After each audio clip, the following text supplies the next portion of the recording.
What's up, guys? I'm David Jackson here with Prediction Strike. We're doing a little bit of a UFC show today. Who else are we talking with? My name's Wells. I'm the social media manager of PredictionStrike and probably the least UFC knowledgeable about out of everyone. That has his brain going a million directions. That's why you also can't understand what I'm saying half the time. Perfect. I'm Jackson. I'm an intern at Prediction Strike. Also, don't know that much about UFC, but I'm a huge fan, so hopefully I can provide some good insight on the pod.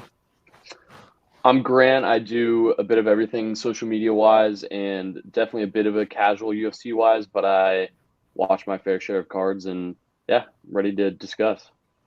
Oh, I love it. I mean, I wish I could say I'm a casual. I watch too much, I think maybe MMA content in my day, but it's always great to have those different perspectives, especially, for like the casual viewer, because they're going to see and interpret fights a little bit differently than, someone who's like following every detail. Yeah. All right. So, kind of branching off, what have you guys been hearing that's been going on in the world of the UFC? I saw that there was apparently a leak of Khamzat versus Cannonier coming up, which I thought was a very intriguing fight to look at. But yes. I don't know how much there actually is fruit to bear from that, or exactly what's going on. So maybe you guys can give me a little more knowledge in that sense. That's not been confirmed yet. I hope that's the fight to make. I mean, that is the fight to make. Jerry Kennedy has already fought for the title, but has proven like he's going to be in the top three. So kind of use the UFC in an awkward position of what do we keep feeding this guy contenders, or the perfect matchup and the one that makes sense is Khamzat, because they want to push him to a title anyways. He hasn't fought at 185 yet, so he would need a big fight like Cannonier to actually propel him towards an actual title shot. Would that be on the Jones-Stipe card, most likely, if it happens? Yeah, I would say definitely that's kind of where it's targeted, because I think they want Khamzat in Abu Dhabi, so I think that might even be before that. So, I mean, it's coming up pretty quick. And speaking of the Middle East, too, we got Fury and Ngannou announced. I was just about to say. Yeah. Early predictions for that. What do you guys have as your early predictions? That's official? Yeah, that's official. That's official. Yeah. We're waiting on Dana to drop some sort of bomb to be like, you know what? I'm tired of Francis Ngannou taking over. Here's my next bomb. Curious what he drops there. But he's got to always upstage. I mean, I'm tired of Fury. I don't really like Tyson Fury too much, but I think he's going to drop Ngannou with boxing rules. I would love to see Ngannou go out there and flatline Fury, but I don't think the rules are right for him to have a shot at doing that. Yeah, I didn't see what the actual rules were that they agreed to for this fight, but if it is just boxing, I think Francis gets his ears boxed off, but there was some talk of it being with slightly smaller gloves and more of a bare knuckle fighting championship style rules, but with slightly larger than UFC gloves. So if that's the case, I mean, that changes things a little bit. I believe it's 10 rounds, just normal boxing rules, with the possibility of a second fight that would have more UFC related crossover. So in this fight, if Wilder can't land a lucky shot and knock out Fury, I don't know what chance Ngannou does. He probably hits harder, but his striking can't be as accurate as some of the strikes Deontay was hitting Fury with when they fought a few times. So it'll be interesting to see. But yeah, I mean, I'm happy for Ngannou. I'm glad that he got the fight, and it was this huge dramatic thing separated from the UFC, and it was looking like he might have separated from the UFC and then also missed that fight. So I'm just happy that all this drama wasn't for nothing. Yes, you're probably going to lose, but I'm glad you at least got what you want.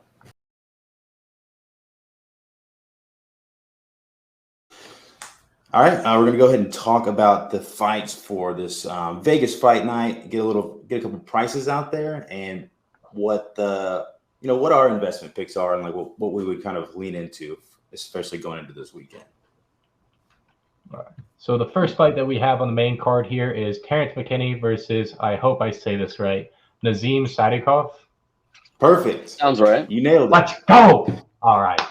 Okay, Terrence McKinney is a favorite of mine.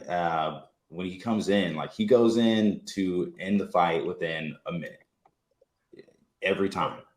He's swinging for the fences.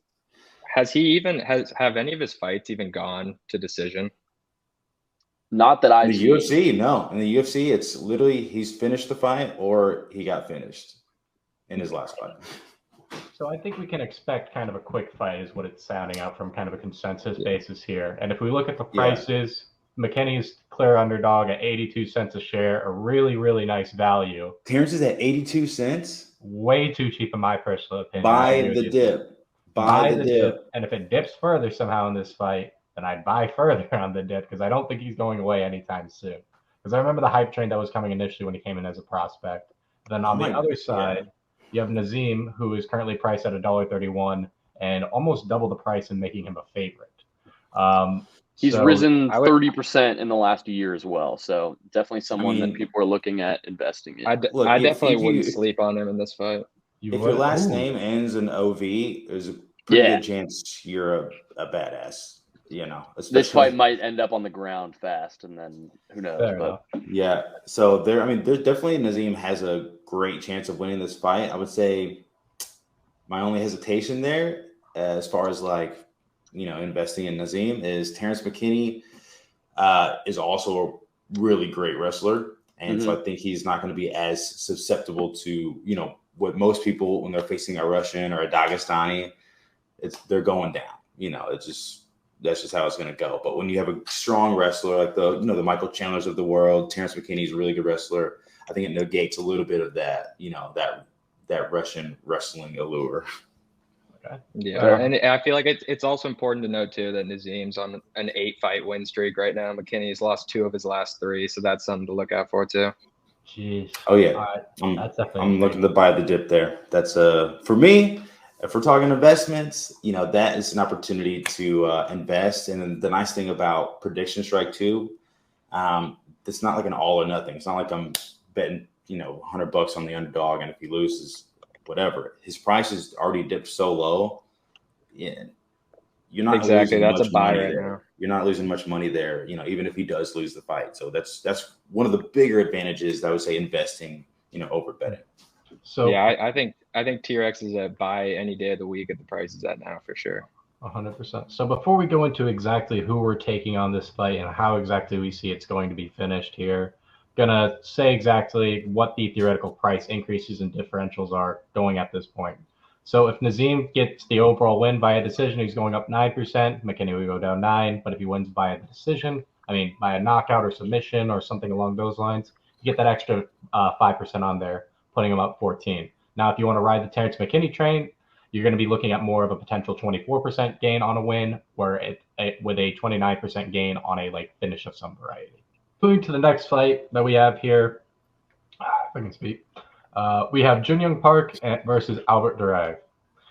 We don't have too much of an age discrepancy here, but we have kind of a more balanced price differential. You got Junyoung Park sitting at $1.48, looking at about 11% to 16% gain, whereas Albert Duraev, he's at $1.06, looking at a 21% to 26% gain. So a bit more of an underdog, I think you would see on PredictionStrike than anywhere else.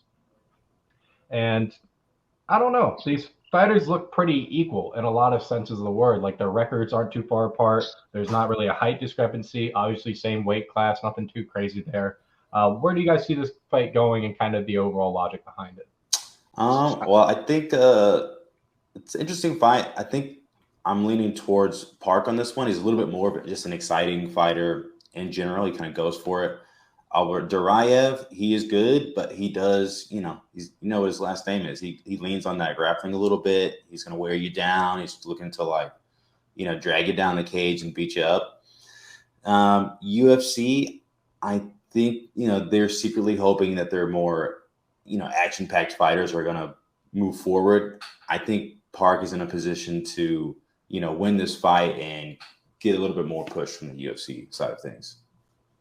Right on. Yeah, I would agree. I have Park by decision on this one. They're both grapplers, so it's kind of going to cancel each other out and come down to who's more durable and who can kind of take it as well as they can dish it. And I think Park has proven that he can do that. He's the Iron Turtle, so I definitely got him as well. Right on. And Grant, what do you have for this card? I think I would lean Park as well. He's a couple years younger and has gotten on a little bit of a win streak. He's won 3 straight fights in a row. His price on PredictionStrike is up 25% in the last year, up to $1.48 per share. I think he's a more enticing prospect. I think he is more interesting, and I think he has a higher chance of getting a more entertaining fight in the future if he does win, just because he's a little more entertaining. So I think you invest here, wins a couple fights, and then maybe he gets a fight against a more well-known guy, and you've made some cash. So I would exactly place my investment on Park here. Right on. I'm going to agree with you guys here. The only difference that I'm going to have is that I think he's going to end this fight by another submission. If you've looked at his past few fights, he gets it done on the ground from what it looks like, or submits him however makes it possible. So Park by submission to me, so you can get that extra little 5% on there. Nice little to your overall investment. I'm going to predict knockout. I'm going to predict. You're going to go knockout? Mm-hmm. All right, right on. I like that. All right, so moving on to the main event of this specific card, we got Holly Holm versus Mayra Bueno Silva. Holly Holm is the massive favorite on PredictionStrike, sitting at $4.30 a share. You get a 6% gain and 11% overall knockout or submission win, whereas Mayra Bueno Silva clearly has a value at $1.86, and she's getting potentially a 35% gain by a decision up to a 40% via a finish. Now, the big difference here more than anything is age. And what is very interesting is that Mayra Bueno Silva is 10 years younger than Holly Holm, which is definitely an interesting thing to kind of look at, because we also know how these younger fighters typically tend to do in these kind of matchups. But there's a little bit of a reach advantage for someone like Holly Holm and a tiny bit of a height advantage too. And I think you can almost argue a bit of an experience advantage towards Holly Holm. So what are your thoughts and where you kind of see this fight going? Look, if it was any other 40-year-old woman, I would fade them out. But it's Holly Holm.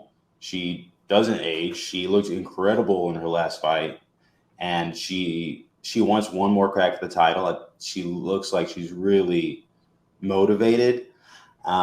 So obviously the value is going to be on Mayra Bueno Silva, but I think Holly Holm actually wins the fight. Kind of rumps it. I totally agree with you. I think it's going to be really tough for Bueno Silva to get inside Holly's range. That's something a lot of fighters have struggled to do in the past. And even if she does get inside and take Holly down, Holly has a huge size advantage over her on the ground. So I definitely see Holly taking this one as well, given styles and experience. I think she's going to win by decision. All of her fights go to decision. That's a great pick. What about you? I would tend to agree with everything that's been said. I also just think the factor of headlining your own event. Holm's done it before and has fought Nunes and in big cards before. So I just think she's going to be more prepared for the moment and will come out on top probably by decision. Fair enough. Well, I'm going to be the pessimistic one and go on the opposite side of this coin, mainly to add some spice to this drama. Oh, no. I want the value. Give me Mayra Bueno Silva with the knockout, baby. I think this fight doesn't go the distance, and if it's not going the distance, I think Mayra Bueno Silva is going to get it done early. She's got a lot of things done with her submission game, but I think whenever this comes out, she shows off her overall striking and gets things done quick. Otherwise, we could also see Holly Holm getting the finish. I don't know. I just feel a knockout for this fight. I don't know why. I just feel it. I can see that. We'll see how it goes. I mean, it would cement her. She would be, instant fame for her if she beats Holly Holm in this fight, though. So a lot of stake for her for sure. Oh yeah, this will be a fun one. All right. Well, we've got our predictions in here. We're going to put them up here at the end so you guys can all see exactly how we have our theoretical cards stacked up for this, where our potential price gains and losses are going to be, and then we'll recap them back with you guys next week. Really appreciate you guys coming out and listening to our overall hearsay, my idiocy of just not understanding what's going on, David, Jackson, and Grant's actual knowledge and basis of what's truly happening here. And hopefully we'll check you guys next time. Peace.